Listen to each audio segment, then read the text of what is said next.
समारोहाचा दिवस, प्रसादाचा दिवस, आरती झाली, आपल्या कार्यक्रमाची सांगता झाली. आता आषाढी पौर्णिमेपर्यंत निवांत झाले आमचे पारितरी, पण इतके निवांत झाले नाही. दर महिन्याला पारा असतो पौर्णिमेला, 24 तासाचा पारा, आणि काकडा आरती दर पौर्णिमेला असते. पण मी एक विशेष कौतुक करेल, बापूने सुद्धा कौतुक केलं सकाळी काकडा आरती झाल्यावर. सरेगाव चातुर्मासाच्या गणतीमध्ये 100% गुणवत्ता मिळवलेलं गाव आहे. 100% बघा, 4 महिन्याच्या वरी 4-8 दिवस झाले तरी माणसं कुठतात. 5 महिने होऊन गेले तरी माणसं अजून तितक्याच जोमाचे, तितक्याच उर्मीचे. हा अट्टहास, हे बळ येतं कुठून? तुम्ही सांभाळिले संती, भय निरसले खंती. सज्जन हो, माई बापा हो, अंतकरणामध्ये अट्टहास असला की कशाही पद्धतीनं कार्यक्रमाला पूर्णता प्राप्त करता येते, करवता येते. आणि एवढं ते झाड काढा, तिथल्या मायला दिसणार आहे. झाड काढा, झाड इकडेच कसं बघा. तथा प्रभू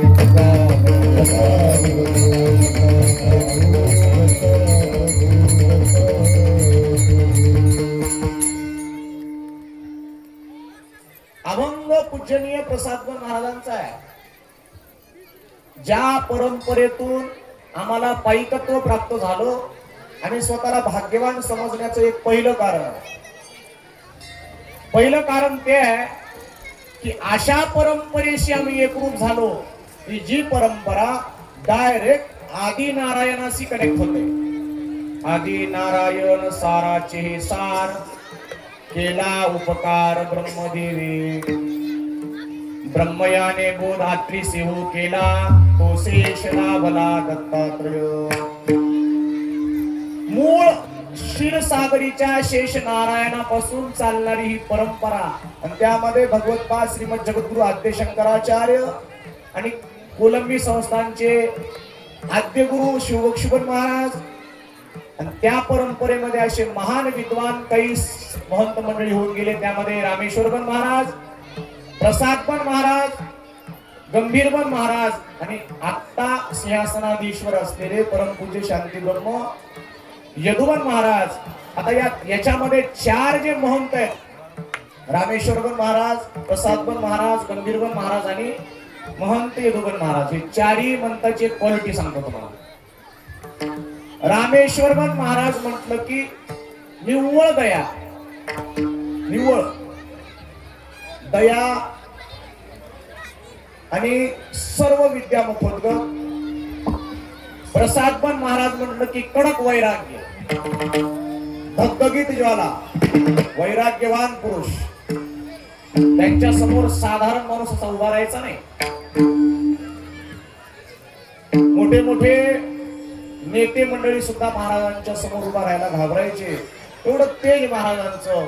ते प्रसादबन महाराज आणि गंभीरबन महाराजांनी महाराष्ट्र, तेलंगणा, आंध्र प्रदेश, कर्नाटक, इकडं मुंबई पर्यंत, इकडं पंजाब पर्यंत फिरून शिष्यवर्ग जमा केला. इतका शिष्यवर्ग जमा झाला महाराजांच्या निर्वाण दिनी कळालं की महाराजांचा शिष्यवर्ग किती झाला. तोपर्यंत कोलंबीलाच माहिती नव्हतं किती शिष्यवर्ग झाला असं. तुम्हाला लक्षात येईल, कोलंबीच्या मठापासून तिकडं गडग्यापर्यंत वाहन लागले होते 10 किलोमीटर, आणि इकडं कहायापर्यंत वाहन लागले होते. एकमेव महाराष्ट्रामध्ये एका साधूच्या अंत्यविधीचा कार्यक्रम तसा अभूतपूर्व दुसरा कोणाचा झाला नसेल. एवढी एकोपात या ठिकाणी महाराष्ट्रात त्यांनी केला. असे गंभीरबन महाराज, आणि जे या तिघांनी केलं नाही ते असणार परमपूज्य आमचे आदरणीय शांतीब्रह्म यदुबन महाराजांनी भव्य दिव्य मठाला त्या ठिकाणी पुनर्जीवन करून जवळपास 150 कोटी ते 200 कोटी रुपयाची निधी आणून जवळपास 1 कोटी रुपयाचं मंदिर भक्ताच्या निधीतून झालं. एवढे काम या ठिकाणी महाराजांच्या कालावधीत झाले. म्हणजे सर्वांच्या जीवनामध्ये विशेषच त्या ठिकाणी प्राप्त झालेला आहे. आणि आपण भाग्यवान आहोत, आम्ही त्या परंपरेचे आहोत, आणि त्या परंपरेचं पाईकत्व आम्हाला प्राप्त झालं. म्हणून तुमच्या समोर आम्ही निडरपणे बोलतोय निडरपणे बोलण्याकरता पाठीवर कोणाचा तर हात लागतो. ज्याच्या पाठीवर हात नाही तो कधी निडरपणे बोलत नाही. म्हणून त्यातल्या त्यात मोठ्या माणसाचा हात असला की माणूस कोणाला घाबरत नाही. त्या न्यायाने पूर्ण परंपरेला त्या ठिकाणी नमन करतो आणि गुरु महाराज जशी सेवा करून घेतील तशी प्रसादाची सेवा करण्याचा प्रयत्न करतो. दत्ता प्रभू.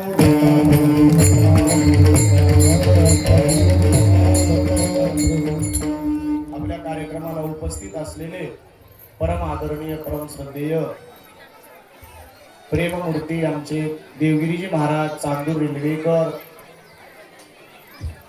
आगंतुक महाराजांचं येणं आणि आमच्याकरता भाग्याचा उदय करून देणं. कारण असं म्हटलं जातं, भाग्याचा उदय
भाग्याचा उदय झाला. अमरावतीवरून महाराज उपस्थित आहेत आणि हा सर्व मेळ आमच्या दीप आरणकरांनी जमवून आणला. बरोबर धन्यवाद देतो दीप आरणकरांना देखील. महाराजांच्या चरणी कोटी कोटी प्रणिपात करतो. सगळ्यांनी महाराजांचं टाळ्या वाजून सन्मान करा. सर्व उपस्थित 7 दिवसापासून सेवा करणारी ही मंडळी, आमचे दत्तभक्ती परायण गोड गायनाचार्य, जितकं गायन गोड तितकं आचरण गोड, वागणं गोड, आमचे साहेबराव पाटील माऊलीकर, त्यांनाही त्यावेळेला धन्यवाद कमी आहे. इकडं ज्ञानेश्वर माऊली बारडकर, अतिशय सुंदर मयुरासारखा आवाज ज्ञानेश्वर महाराजांचा आहे, त्यांचंही त्या ठिकाणी करावं तेवढं कौतुक कमी आहे. लक्ष्मण महाराजांचा कार्यक्रम असल्यामुळे ते आता आले नाहीत, तरी त्यांनी देखील सुंदर प्रकारची सेवा आपल्या कार्यक्रमात केलेली आहे. परम आदरणीय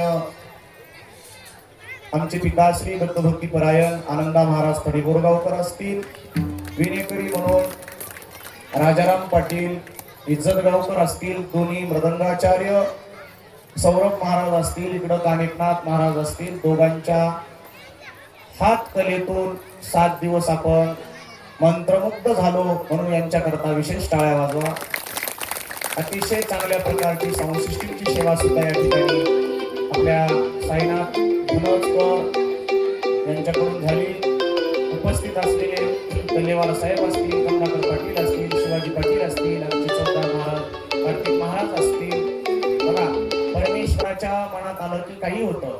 कार्तिक महाराजाला अगदी कीर्तन सुरू होण्याच्या 10 मिनिटांना आधी चौकदार म्हणून निवड झाली त्याची. कीर्तनाच्या 10 मिनिटांना आधी माहिती नव्हतं त्यांना, आमचा चौकदार आला नाही. 10 मिनिटांनाच त्यांना चौकदारकीचं काम दिलं. चांगल्या प्रकारची त्यांनी चौकदारकी बजावलेली आहे, त्याकरता एकदा बजावट आली. आणि सुंदर असणार या ठिकाणी चित्रीकरण सुद्धा आमच्या माऊली बारडकरांनी सुद्धा 7 दिवसाचं कीर्तन चित्रीकरण केलेलं आहे. आपल्या देवीदास पाटील गिरेने चित्रीकरण केलेलं आहे. पुन्हाचं कीर्तन दीप आरणकरांनी शेव केलेलं आहे. हे सगळे दत्त सांप्रदायिक कीर्तन यांच्या चॅनलला दिसतील तुम्हाला. पुन्हा अजून हे दिसतील कधी, सबस्क्राईब केल्यावर दिसतात. जसं सोयरीक झाल्यावर लग्न होते की नाही, तसं सबस्क्राईब केलं की व्हिडिओ दिसतात. तसं सबस्क्राईब करा. आणि आमच्या सौरभ महाराजाचं युट्यूब चॅनल आहे, सौरभ पोले, त्यांच्या याला करा. सज्जन आहो माई बापा हो, सगळी गुणीजन मंडळी आणि उपस्थित असलेले आमचे कुलकर्णी साहेब असतील, पांडे साहेब असतील, सगळ्यांचे आमचे खांबाळकर असतील, सर्वांना धन्यवाद देतो. आणि इकडे उपस्थित असलेले आमचे 7 दिवस महापूजेची सेवा करणारे व ज्यांनी सुंदर असणारी ग्रंथाची वाचनाची सेवा केली आणि अतिशय सुंदर आणि आवाजाला ज्यांना सुंदरता प्राप्त आहे आमचे रणजित पाटील सुगावकर असतील, त्यांचेही धन्यवाद. ते इकडं सुगावचे आहेत, पण पार तिकडं विदर्भापर्यंत ते कार्यक्रमाला जातात. त्याचा अर्थ अंतःकरणात असलेली तळमळ. आणि ते म्हणले महाराज खूप कार्यक्रमाला गेलो, म्हणले खूप कार्यक्रम बघितले, पण तुमच्या सरेगाव सारखा आनंद कुठेच येणार हो म्हणले.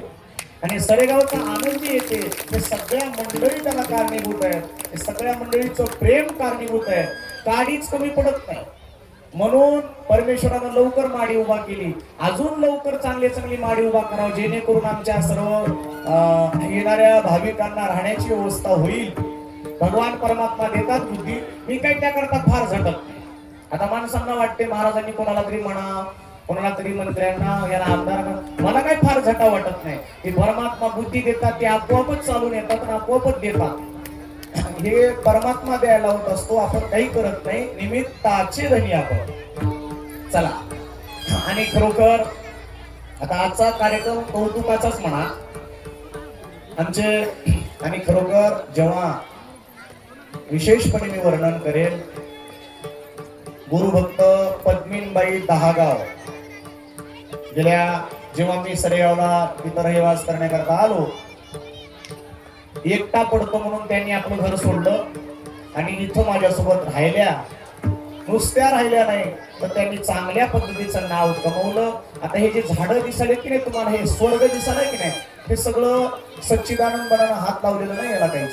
सगळं दहागावच्या मायच्या तळमळीतून हे झाडं सत्याला लागतात म्हणून हे झाडं तयार केले.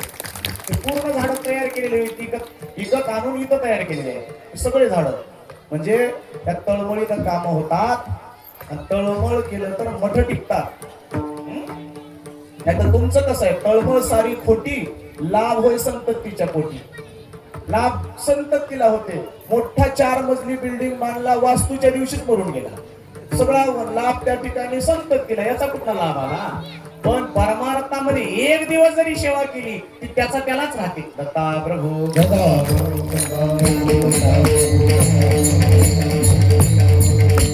महाराज म्हणतात, मी जन्माला आलो, जन्माला येणं हे पूर्णत्व नाही, हे याच्यावर सिद्ध होते. कारण जन्माला तर अनेक येतात, पशु येतात, पक्षी येतात, प्राणी येतात, सगळे येतात. पण पशु पक्ष्यांना या श्रेणीमध्ये घेतलं जात नाही. का? पशु काय पाप पुण्य जाणती, उत्तम मध्यम भोग भोगिती. पशु पाप पुण्य जाणत नाही, त्यांना कळत नाही.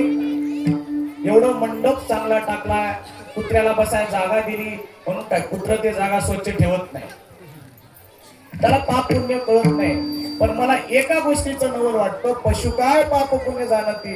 पण काही माणसं मनुष्य जन्माला येऊन पशुवत वागतात, त्याचं अतिशय दुःख वाटतं. पशुता ही पशुंकरता लाजीरवाणी नाही. मी जरा बारीक बोलतो, लक्षात ठेवा.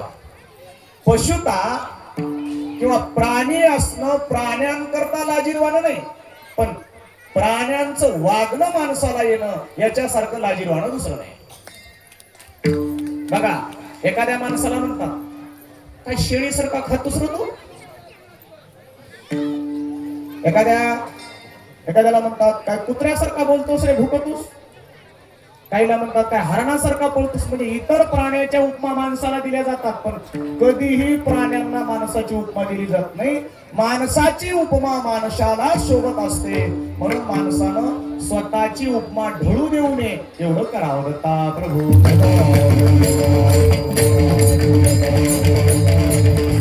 महाराज म्हणाले, मी जन्माला आलो होतो. जन्म काही सहज होत नाही.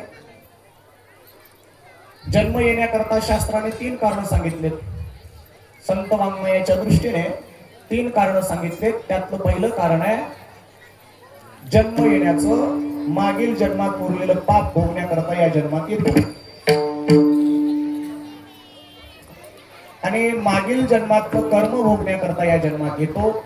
आणि मागील जन्मातले संचित भोगण्याकरता या जन्मात येतो. आगा कर्मी जे उरावे येते सुख दुःखी फळावे दयासी भोगावया यावे देहा एका. देहाला यावं लागतं. देहाला येणं हे पारतंत्रिकच आहे, बंधनच आहे. पण बंधनात सुद्धा राजयोग साधता येतो, बंधनात राहून सुद्धा विमुक्त होता येतं. आणि असा बंधन महत्वाचं की त्या बंधनातून परमेश्वराची प्राप्ती होईल. म्हणून सज्जन आहो मायबाप आहो महाराज बोलतात, मी जन्माला आलो होतो पण माझं हित झालं नव्हतं. अभंगाचं पहिलं चरण.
जन्माला मी आलो होतो. महाराजांची वाणी आहे.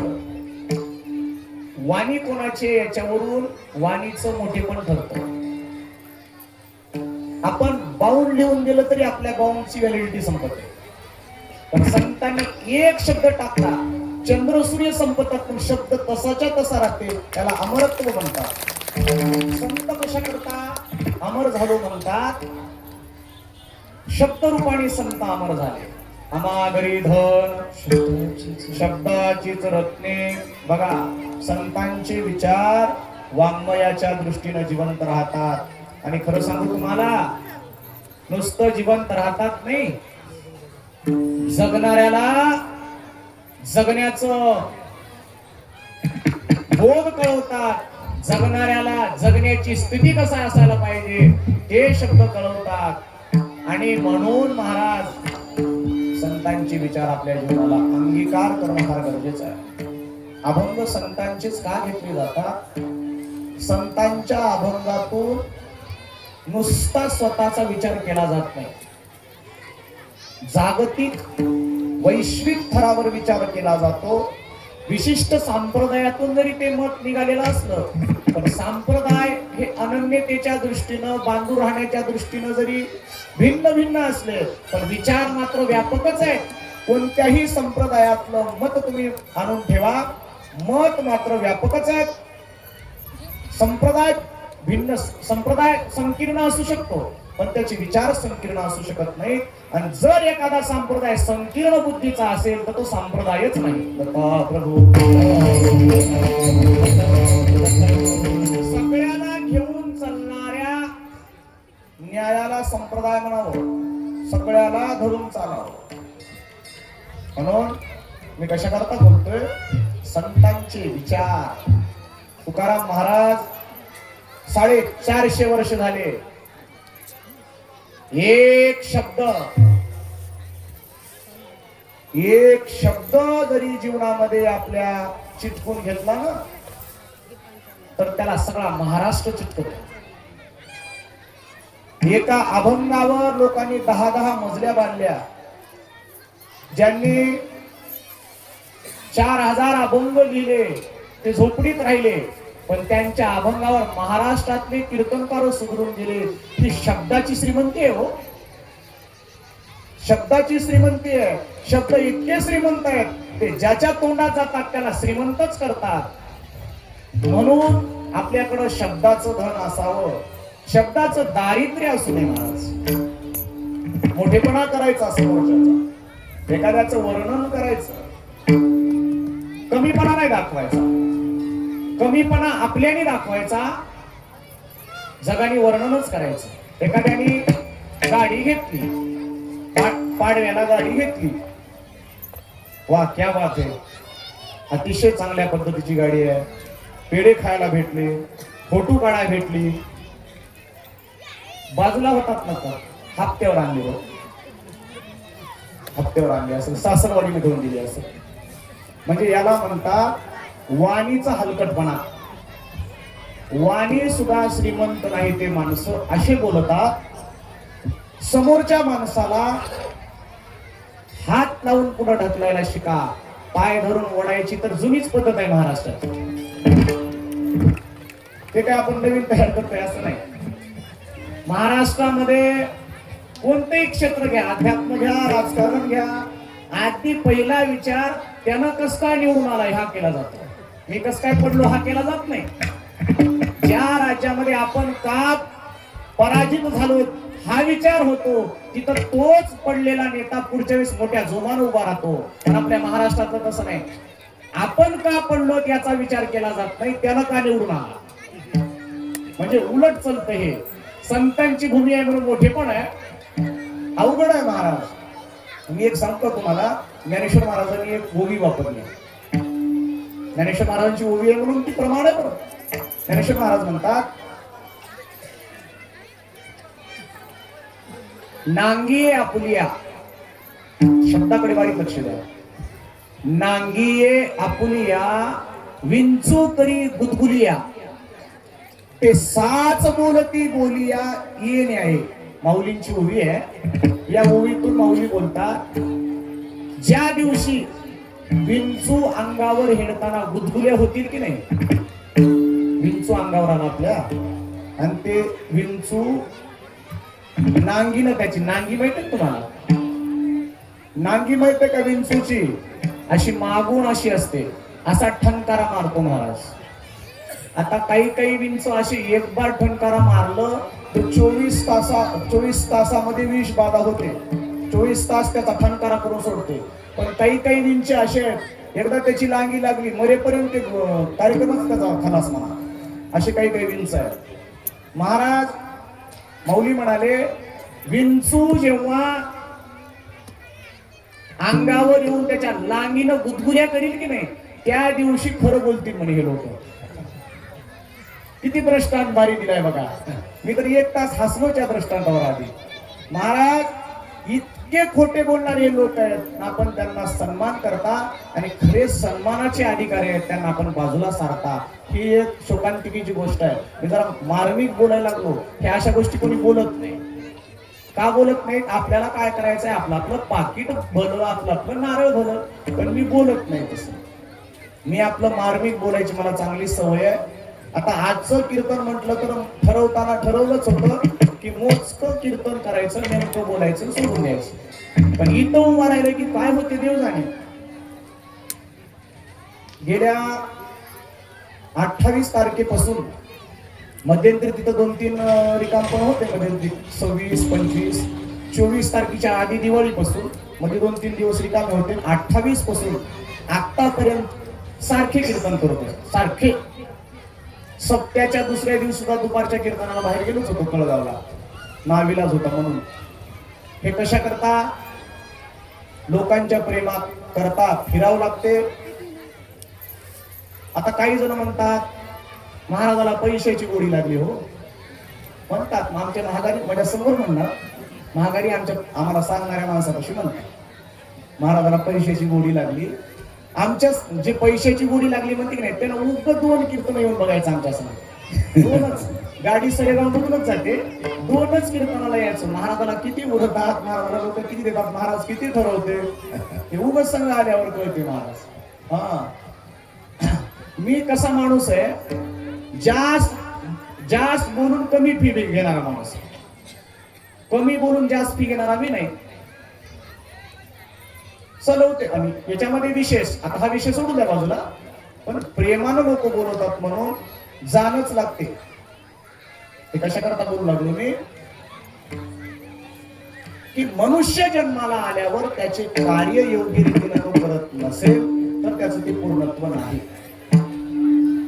आता बघा, आज माझी परिस्थिती काय कीर्तन करण्याची होती. काल माझ्या रात्री डोक्यात विचार चालू लागला, उद्याचं कीर्तन कोणाला तरी करायला हवं. कॅपॅसिटी नव्हतीच, कारण पित्त वाढल्यामुळं उभा राहण्याची कॅपॅसिटी बिलकुलच आताही नाही. कीर्तन करण्यापर्यंत भगवान परमात्मा बापू काय म्हणले जात होता डोक्या वाटेवर, तुझं कीर्तन दणदणीत होते म्हणजे रंगून जाते रंगूनच जाते. आणि सगळ्यांचं प्रेम आहे, गुरु महाराजांचा आशीर्वाद आहे. आणि विशेष सांगू तुम्हाला, ज्या गावातून बापू अतिशय भारावून जातात ते गाव म्हणजे सरेगाव आहे. इथून जाताना बापूला निगाव वाटत नाही, पण भारावून जातात. हे प्रेम आहे आपल्या सगळ्यांचं. चला, मी याच्याकरता बोलतोय, सद्गुरूची कृपा झालं की काही अशक्य नाही, काही अशक्य नाही. करील ते काय नोहे महाराज, बीज शुद्ध, हे मात्र महत्वाचं आहे. बीज पाहिजे शुद्ध बीज नसेल तर त्या ठिकाणी काही अर्थ नाही. महाराज म्हणाले, मी जन्म आलो होतो म्हणत असताना एकाच जन्माचा विचार केला नाही महाराजांनी, अनेकदा एक योनी कोटी कोटी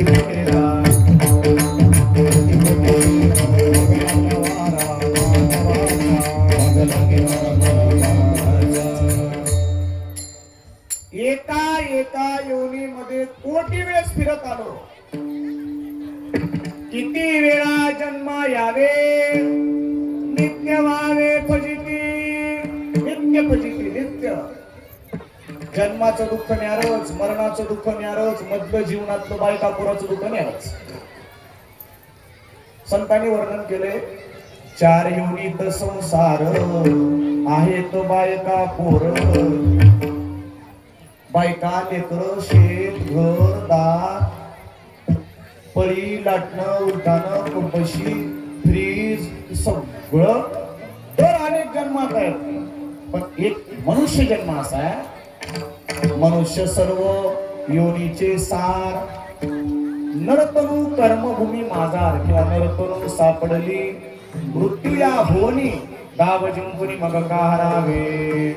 आपण मृत्यू लोकात आलो म्हणजे निम्मा डाव आपण जिंकलेला आहे. पण नुसता जन्म झाला म्हणजे त्याचं पूर्णत्व होत नाही, हे लक्षात घ्या. तुम्ही माणूस झालात, आपण माणूस आहोत, ही पूर्णता असं समजू नका. त्याच्याकरता कोणाला तरी शरण जावं लागतं, अध्यात्मामध्ये एकरूप व्हावं लागतं. माणसं आम्हाला भेटतात, म्हणतात महाराज काय होतं अध्यात्म, काय होतं परमार्थानं, काय होतं देवदेव केल्यानं, काय होतं सांगू तुम्हाला. आमच्या सारखे अज्ञानी जीव हजारो लोकांच्या समोर बोलकं करतात, ही ताकद अध्यात्माची आहे, ही ताकद परमार्थाची आहे. बघा, माणसाला 4 लोकांच्या समोर माईकवर बोलणं कठीण जातं, पण हजारो लोकांच्या समोर बोलण्याची हिंमत कोण देतो? अध्यात्म देतो. म्हणून माणसाच्या जीवनामध्ये अध्यात्म असावं, हे लक्षात घेणं गरजेचं आहे. आणि हा प्रसाद प्राप्त करणं आपल्या जीवनाची ती कर्तव्यता असणं गरजेचं आहे. म्हणून महाराज म्हणाले, मी जन्माला आलो होतो पण व्यर्थ झालतो. व्यर्थ म्हणजे आल्या जन्माचं सोयीत झालं नव्हतं, म्हणून व्यर्थ झालो होतो. आल्या जन्माचे सोयीत करा सद्गुरुला का, निरालंबी तुमची सत्ता. या जन्माचं स्वहित करणं, आलिया जन्माशी करावी स्वहित, मना आनंद जन्माला आल्यावर स्वहित करणं हे आपलं पहिलं कर्तव्य आहे. आणि या कर्तव्याकरता आपल्याला काय काय गोष्टी कराव्या लागतात हे लक्षात घेणं गरजेचं आहे. महाराज म्हणाले, जेव्हा मला सद्गुरूची भेट झाली, सद्गुरू मला भेटले, तेव्हा सद्गुरूला मी भेटविलं. मला इथं किती सायास आहे. सद्गुरूची भेट. आता हे चिव चिव चिव माझ्या देवात दरवर्षीच राहते, यावर्षी असं काही नाही. त्यात आम्हाला लईच जवळ आले. काहीच म्हणताय ना, आता काहीच म्हणताय. जसं ते खुराड्यातून सुटलेले कोंबडे आणि जत्रत निघालेले लेकर कधी कोणाच्या बापाला आवडत नाही. खरंच आवडत नाही. दत्ता प्रभू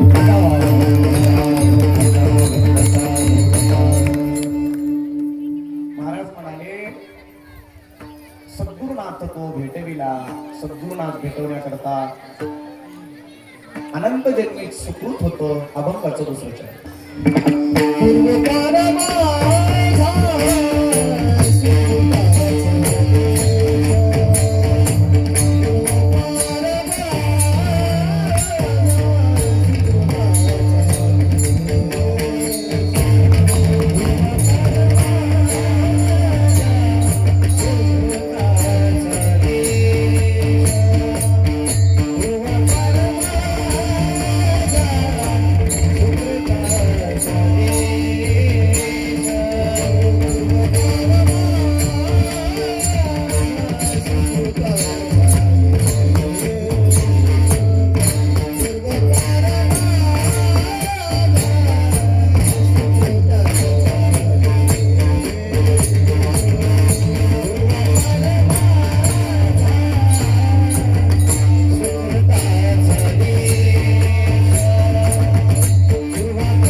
सद्गुरु श्री प्रसादबन महाराज सांगतात,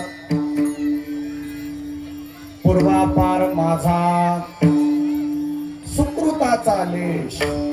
पूर्वापार म्हणजे मागील जन्माचं सुकृत जमा झालं. तुका मने होता ठेवा, तो या भावा सापडला.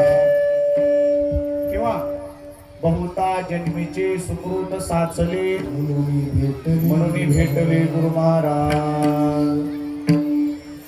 आनंद जन्माच्या पुण्याईनं संताची भेट होते. संताची भेट सहज होत नाही. बहु दुर्लभ आहे संत भेटी. संताची भेट दुर्लभ आहे. आपण एक प्रमाण वापरतो,